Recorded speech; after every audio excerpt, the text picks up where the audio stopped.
ഇപ്പോൾ BJP ജില്ലാ president KS Shaiju നമ്മോടൊപ്പം ചേരുന്നുണ്ട്. ഷൈജു, നോക്കൂ, ഈ കോൺഗ്രസിന്റെ സ്ഥാനാർത്ഥി പട്ടിക പുറത്തു വന്നിട്ടുണ്ട്. എപ്പോഴാകും ഇനി ഈ BJPയുടെ സ്ഥാനാർത്ഥി പട്ടികയൊക്കെ പുറത്തു വരിക? ശക്തമായ ഒരു മത്സരം തന്നെ കാഴ്ചവെക്കേണ്ടതില്ലേ? NDAയുടെ സ്ഥാനാർത്ഥി പട്ടിക നാളെ പ്രഖ്യാപിക്കും. നാളെ ഉച്ചയ്ക്ക് ശേഷം പ്രഖ്യാപിക്കും. ഘടകകക്ഷി നേതാക്കന്മാരുമായിട്ടൊക്കെ ചർച്ച നടത്തി ഒരു ധാരണയായിട്ടുണ്ട്. അതിന്റെ അവസാന ഘട്ടം സംസ്ഥാന പ്രസിഡന്റിന് അനുമതിക്ക് വേണ്ടി കൊടുക്കും. അതിനുശേഷം നാളെ പ്രഖ്യാപിക്കും. ഇപ്പോൾ ഈ കോൺഗ്രസിന്റെ സ്ഥാനാർത്ഥി പട്ടികയൊക്കെ പ്രഖ്യാപിക്കുമ്പോൾ അവർ പറയുന്ന ഒരു കാര്യം, ഈ LDFന്റെ ഭരണവിരുദ്ധതയാണ്. അതവിടെ വലിയ രീതിയിൽ തന്നെ നിലനിൽക്കുന്നുണ്ട്. അതൊക്കെ കോൺഗ്രസിന് വോട്ടായി ലഭിക്കുമെന്നാണ് ഈ പറഞ്ഞു വെക്കുന്നത്. ആ ഒരു രീതിയിലേക്കാകുമോ കാര്യങ്ങൾ പോകുന്നത്? BJPക്ക് അവിടെ എത്രത്തോളം ഒരു ശുഭപ്രതീക്ഷയുണ്ട് ഈ കൊച്ചി കോർപ്പറേഷനിൽ? കൊച്ചി കോർപ്പറേഷനിൽ LDF മാത്രമല്ല, UDF ഭരിച്ചിട്ടുണ്ട്. UDF ഭരിച്ചപ്പോൾ എന്തൊക്കെ കുഴപ്പങ്ങൾ ഉണ്ടായിരുന്നോ അതെല്ലാം LDF ഭരിച്ചപ്പോൾ ഉണ്ടായിട്ടുണ്ട്. അതൊരു തുടർക്കഥയായി മാറിയിരിക്കുകയാണ്. LDFും UDFും ഈ തട്ടിപ്പ് സംഘങ്ങളുടെ രണ്ട് വശങ്ങളാണ് ജനങ്ങൾ തിരിച്ചറിഞ്ഞു കഴിഞ്ഞിട്ടുണ്ട്. ഇന്നിപ്പോ NDA കേന്ദ്രം ഭരിക്കുന്നു. നരേന്ദ്രമോദി രാജ്യം ഭരിച്ചുകൊണ്ട് എല്ലാ ജനങ്ങളെയും ഒരുമിച്ച് കണ്ടുകൊണ്ട് എല്ലാ ജനങ്ങളെയും ചേർത്ത് പിടിച്ചുകൊണ്ട് വികസനത്തിന്റെ വലിയ കുതിച്ചാട്ടമാണ് നടത്തിയിട്ടുള്ളത്. കേന്ദ്രം നടപ്പാക്കുന്ന പല പദ്ധതികളും നടപ്പാക്കാൻ വേണ്ടി ഇവർ തയ്യാറാകുന്നില്ല. കൊച്ചി കോർപ്പറേഷനിലൂടെ പോകുമ്പോൾ മെട്രോ നഗരം എന്ന് പറയുമ്പോൾ തലക്ക് മുകളിലൂടെ മെട്രോ കുതിക്കുമ്പോൾ നരേന്ദ്രമോദി സംഭാവനയാണ്. റോഡിലൂടെ പോകുമ്പോൾ CSML Kochi smart mission limited എന്ന ബോർഡ് കണ്ടാൽ അത് BJPയുടെ സംഭാവന, കേന്ദ്ര ഗവൺമെന്റ് സംഭാവനയാണ്. എത്രയോ പദ്ധതികൾ നാടും നഗരവും കുതിക്കുന്ന രീതിയിലുള്ള സംഭാവനകളും പദ്ധതികളും നടപ്പിലാക്കിയിട്ടുള്ള സർക്കാരാണെന്ന് ക്കുന്നത്.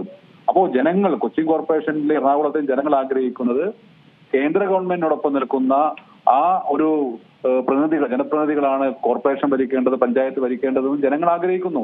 അതിന്റെ ഒരു പ്രതിഫലനം സ്വാഭാവികമായിട്ടും ത്രിതല പഞ്ചായത്ത് തെരഞ്ഞെടുപ്പിലുണ്ടാവും. കോർപ്പറേഷൻ ഇന്ന് ഭരിച്ചുകൊണ്ടിരിക്കുന്ന ഇടതുപക്ഷ ജനാധിപത്യ മുന്നണിയുടെ ഭരണം ഈ നഗരത്തെ ഓരോ ദിവസവും പടുകുഴിയിലേക്ക് ചവിട്ടിത്താഴ്ത്തിക്കൊണ്ടിരിക്കുകയാണ്. അരമണിക്കൂർ മഴ പെയ്താൽ അരക്കൊപ്പം വെള്ളമുള്ള വേറെ ഏതെങ്കിലും ഒരു നഗരം ഇന്ത്യയിലുണ്ടെന്ന് നിങ്ങൾക്ക് ചൂണ്ടിക്കാണിക്കാൻ സാധിക്കുമോ? ഒരു മഴ പെയ്ത് കഴിഞ്ഞാൽ കാണകളിൽ നിന്നും ഓടകളിൽ നിന്നുമൊക്കെ വെള്ളം റോഡിലേക്ക് വരുന്നു. ആ റോഡിൽ നടക്കാൻ സാധിക്കില്ല. തൊട്ടടുത്ത ദിവസം വരുന്നത് മലേറിയ പോലെയുള്ള, ഇന്നും എലിപ്പനിയും ഡെങ്കിപ്പനിയും തക്കാളിപ്പനിയും ഒക്കെ ഉള്ള നഗരമാണ് ഈ മെട്രോ നഗരം എന്ന് പറയുന്നത്.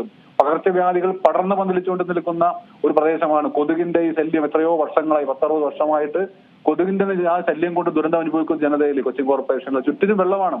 പക്ഷെ വെള്ളം ഒഴുകി പോകാനുള്ള ഒരു അടിസ്ഥാന സൗകര്യം, വികസനത്തിന് വേണ്ട കാഴ്ചപ്പാടില്ലാത്ത ആളുകളായിരുന്നു കൊച്ചിൻ കോർപ്പറേഷൻ ഭരിച്ചുകൊണ്ടിരുന്നത് എന്ന് പറഞ്ഞാൽ അതിനെതിരെ ജനങ്ങൾ വിധിയെഴുതാൻ വേണ്ടി തയ്യാറായിട്ടിരിക്കുന്നതാണ്. എറണാകുളം നഗരത്തിലൂടെ പോകുന്ന എല്ലാ വണ്ടികളും പോകുന്ന ഒരു സ്ഥലമാണ് വൈറ്റില ഹബ് എന്ന് പറയുന്നത്. നിങ്ങളൊന്ന് വൈറ്റില ഹബ് വന്ന് നോക്കൂ.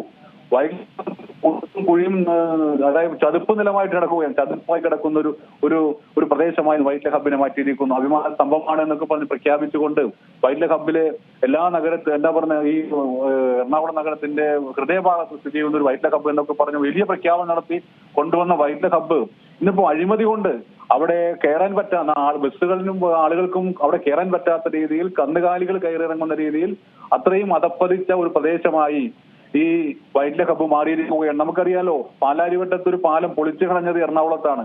വൈറ്റിലയിൽ ഒരു മേൽപ്പാലം പണിതിട്ട് ഇന്നും ട്രാഫിക് ഗതാഗത കുരുക്ക് ഇന്നും മാറിയിട്ടില്ല. എന്ത് വികസനമാണ് നടപ്പായിക്കൊണ്ടിരിക്കുന്നത്? അപ്പോൾ വികസന മുരടിപ്പിന്റെ ചിത്രമാണ് നമുക്ക് എറണാകുളത്ത് കാണാൻ സാധിക്കുന്നത്. വികസന മുരടിപ്പിൽ നിന്ന് മോചനം വേണമെന്ന് ആഗ്രഹിക്കുന്ന ജനതയാണ് കൊച്ചി കോർപ്പറേഷൻ പരിധിക്കകത്തുള്ളത്. കുടിവെള്ളത്തിന്റെ ആ ദുരന്തമുഖത്ത് നിന്ന് പോരാടുന്ന ജനങ്ങളാണ് കൊച്ചി കോർപ്പറേഷൻ പരിസരത്തുള്ളത്. സമ്മനത്തിൽ ഇന്നലെ പൈപ്പ് പൊട്ടിയപ്പോൾ, ആ ടാങ്ക് പൊട്ടിയപ്പോൾ അവിടുത്തെ എഞ്ചിനീയർ, വാട്ടർ അതോറിറ്റിയുടെ എഞ്ചിനീയേഴ്സ് പറഞ്ഞത് 55 വർഷം പഴക്കമുള്ള ഒരു ടാങ്ക് ഈ നാളിതുവരെ അതിന്റെ അറ്റകുറ്റപ്പണികൾ നടത്തിയിട്ടില്ല എന്ന് പറഞ്ഞ് അതിന് ഉത്തരവാദി ഇവിടുത്തെ ടാക്സ് കൊടുക്കുന്ന എന്നെ പോലുള്ള ആളുകളാണോ അതിന് ഉത്തരവാദിയായിട്ടുള്ളത്? ഇവിടുത്തെ ടാക്സ് കൊടുക്കുന്ന ഈ അടിസ്ഥാന സൗകര്യ മേഖലയിൽ വികസന പ്രവർത്തനങ്ങൾ കൊണ്ടുവരാൻ വേണ്ടി ഇന്നും നഗരത്തിലൂടെ പോകുന്ന ആളുകൾക്ക് മൂക്കുപൊത്തി മാത്രമേ പോകാൻ സാധിക്കുകയുള്ളൂ.